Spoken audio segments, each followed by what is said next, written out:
In this video, I'm going to show you how I made this, and this is an end grain cutting board. I've made a board very similar to this, the pattern's slightly different, so I already have a very in-depth how-to series on that process. I'll link it in the description if you want more details on how to actually make the board.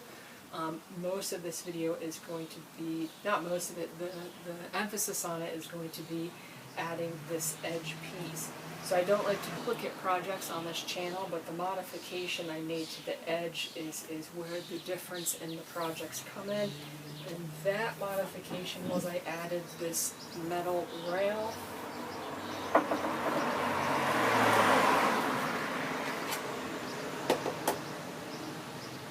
And the ideal of that is it holds these Ikea buckets, so that as you're working you could slide either trash or finished chopped stuff into these buckets and then easily move them to where you want. Now these come in sets of 3, but you can get more than one set so that you could have multiples if you want more than 3. So I'm using cherry, maple, and walnut to make the bulk of this project. I'm changing it a little bit from the last one I did. I'm just changing the layout slightly to try and get a little bit of a different pattern. The first part of that process is going to be ripping down all my boards. So there's a cutting board generator online that you can use to get your pattern. I'm kind of using just my old cutting board, the measurements from that, and modifying them to get what I want. Most of this stock is already jointed and planed, which was nice, and it's about 7/8 of an inch thick. So I'm just going through and ripping all these down. The walnut was the only pieces I had that weren't already 7/8 of an inch. So I rough cut those and then ripped them down to size. And the walnut had some termite damage in it, but I'm kind of low on stored lumber, so I used it anyway. So there was only one spot in the finished board that I had to fill with epoxy because of it, so that was pretty nice. Once I had those strips, I could go through and cut them down to about 7/8 of an inch, and this is the layout I have going. So with this pattern, you always have to calculate for your pieces being thicker so that because you lose about 3/4 of an inch when you join them together with the angle. Once I had that done, I went through and planed them all down to the exact same thickness. If they're not the same thickness, planing it down at the end of the day is kind of a pain, and especially for what I'm doing, if they're not the same thickness, your joints won't match up. So I have a sacrificial fence on my table saw. Last time I made this board, I didn't have this, so I did it a little differently, and this is a lot easier. You could see how much of that sacrificial fence I could have over the top of the blade, and I'm just cutting a 45-degree on 2 edges, giving me a triangle at that edge of the board, and this is going to be the recess section. So I have it laid out. It's very simple. From the center, I have two angles going out to the side, which makes a square, and then I sneak up on the cut on my table saw, and this is what you're left with. So on the last board, I didn't really account for the fact that I would have overhang and cutoffs. So on this one, the 2 edges I want to have filler pieces so that when you add the board together, the entire edge will have filler pieces. So on one end, I'm cutting the recess into both edges. You can see this cherry, I cut the recess into both edges, and then all the other ones will be the same as before. So once I had that done, one side of each of these boards will have that recess. I slide them all through the table saw. In order to get the matching component on the other side, I just line the boards up and make a mark, and this is what I call the chevron part of the piece. I always cut a scrap piece with my blade set up to make sure it fits perfectly in there, and this piece of pine does. So I just switched my fence to the other side of the blade in order to make these cuts, which means you also have to flip over your feather board if you're using a feather board. I lined it up until I got that pine piece perfectly, and then I could go through and send all of my hardwood pieces through. The end result of this board is really cool. I love the way it looks, and it's actually not that difficult of a process. So you can see I'm just sending through all my pieces. Same thing, both sides, send it through. This one gets a little bit tough because you're losing some material on the edge of the board. So towards the end you have to be careful it doesn't get jammed in the blade. And that's how all of these pieces will fit together. So there's not a lot of gap in these at all. I always go through and fine tune, sand them. The blade, there will be some undulations. You might have to take down some high spots as you go. So once I had it perfect, like I said, I went through and sent all of my pieces through.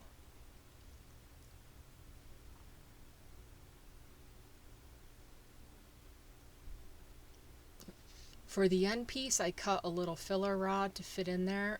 The pieces I cut out in the beginning weren't big enough to do that, so I cut those, keeping the same setup on my table saw.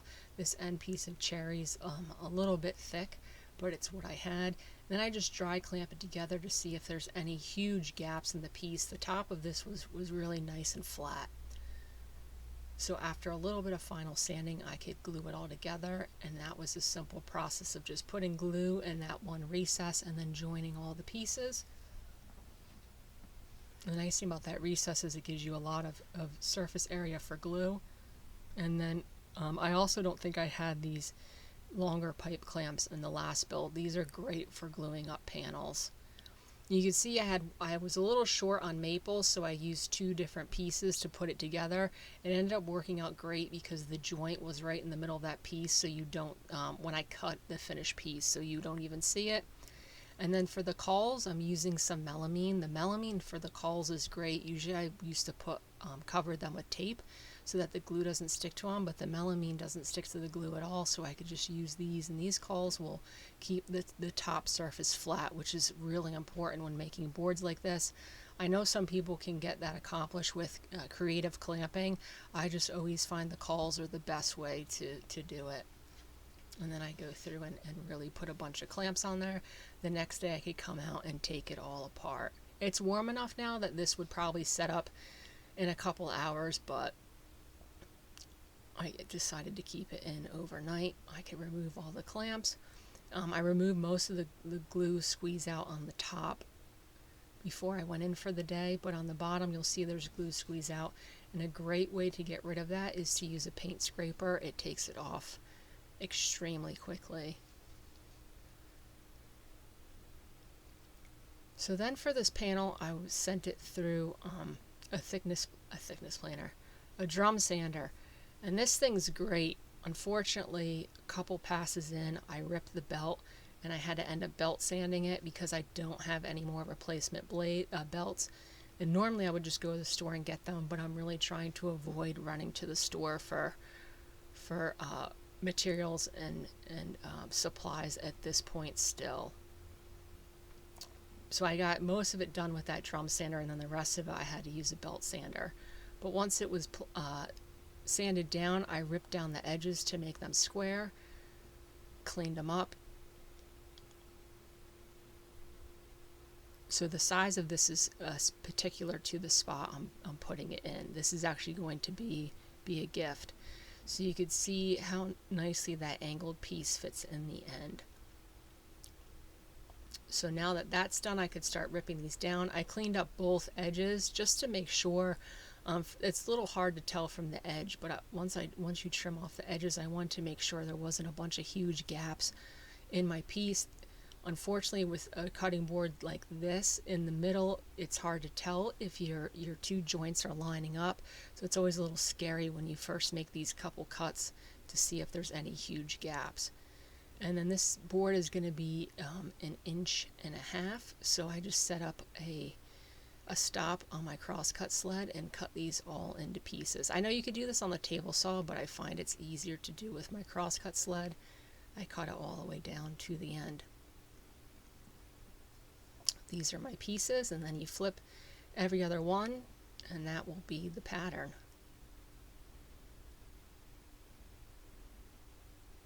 So that middle section's cherry, obviously walnut, then there's maple, walnut, and cherry again. So then once again you're gluing this all together. So it's important. This glue up I find to be extremely important, especially considering my drum sander doesn't have belts.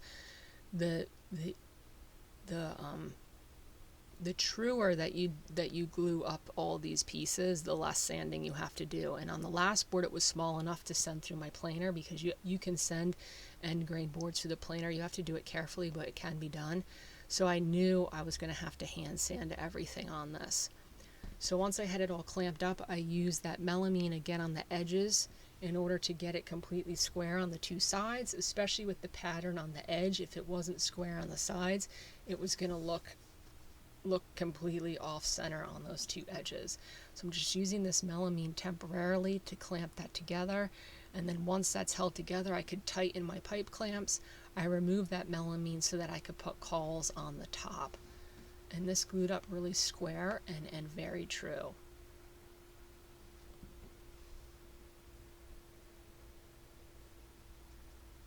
So once again, come in, can remove all the clamps. The melamine pieces pop off really nicely.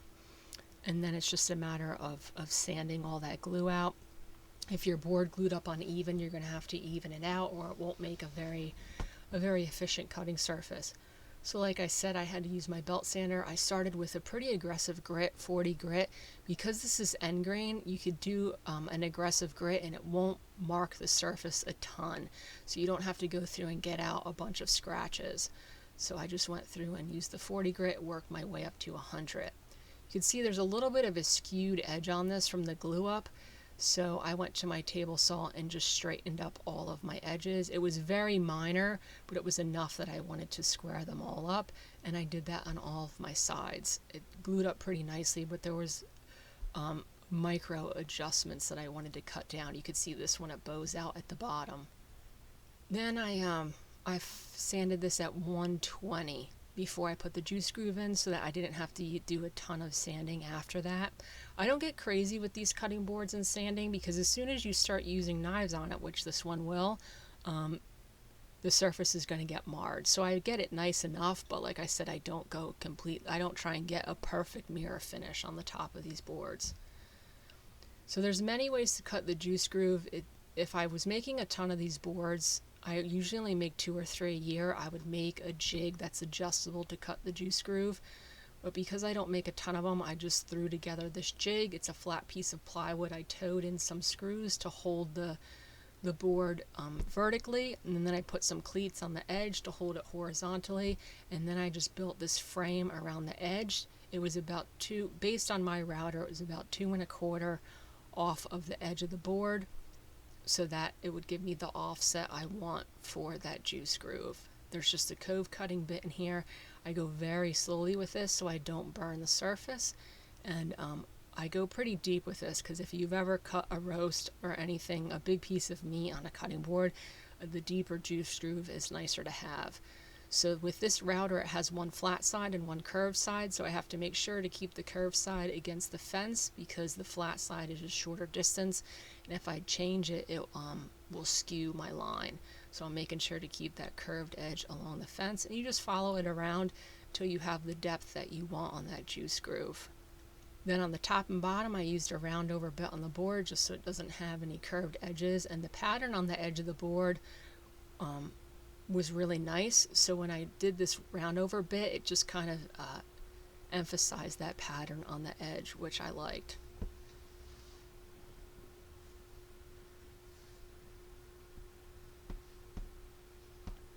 So then to make the attachment for the buckets, I just have a piece of metal laying around my shop. I would have used stainless steel or aluminum, something that wouldn't rust, but like I said, I'm not running to the store. This has been sitting in my shop for 2 years, and anything that will rust in my shop, and it's not rusty, so I think it's going to work. I don't know exactly what type of metal it is. So I just made marks on the board for the 2 spots based on the thickness of the buckets, where the buckets will lie. Pre-drilled the holes into that piece of metal, then laid it on the board, and I'm using threaded inserts to attach everything. They'll take 1/4 inch bolts. So I'm just free-handing drilling. These are the threaded inserts. I'm just going to freehand drill those holes because it's not super important if they're perfectly square. And then you use a hex head to thread these inserts into the board. I wanted something that if the person ever wanted to remove that metal piece, you wouldn't have this big eyesore on the edge of the board. These threaded inserts can either be removed or aren't super visible, and then you can see that carriage bolts fits in there. I cut 2 1/2-inch spacers that have 3/4-inch PVC. This is the PVC. I just used a pipe cutter to cut that, and those will offset this bar enough off the board that those buckets will fit in place. So I'm using carriage bolts so that they have a nice clean head at the end, but also the hex head that's in underneath the pan head of the carriage bolt is the perfect size for the PVC, so it doesn't move around a lot. And then I had a couple little holes in this, so I'm using some epoxy that I put a little wood dust in. It's the cherry wood dust, so that it's not clear, just to fill the holes. I usually kind of put it everywhere because it's easier than going back and fixing holes. And then once that epoxy dries, I could sand it off, and then I do one more final sanding of 120. There's a ton of sanding to do on these sorts of things, especially without my drum sander. I didn't film a lot of it just because it's boring. And then I'm using what I have around my shop, cutting board oil. I like to use cutting board oil that also has beeswax in it because it also makes the board a lot more water resistant. The one thing I was a little bummed out about with this board is the maple I used, the end grain of it is very similar shade to the cherry, so it's almost a little hard to see where the maple is. It blends in with the cherry a lot. I'm hoping that when the cherry ages, and cherry does this, it will darken with time, that the maple pops a little bit more than it does right now. So then, because this metal is an aluminum or stainless steel, I decided to spray paint it just as an extra protectant. And then, so simple silver spray paint, it also matched a little better than having that white PVC. And then I can just attach that back to the board. I tighten these by hand, and it works out nicely. And then these buckets go in there. And the nice thing about it is the buckets will hang how you want. If you slide them up against a flat surface, they'll be level. If you don't want them level, you want them to hang a little differently. If you slide it over, it does as well. And this is what it looks like.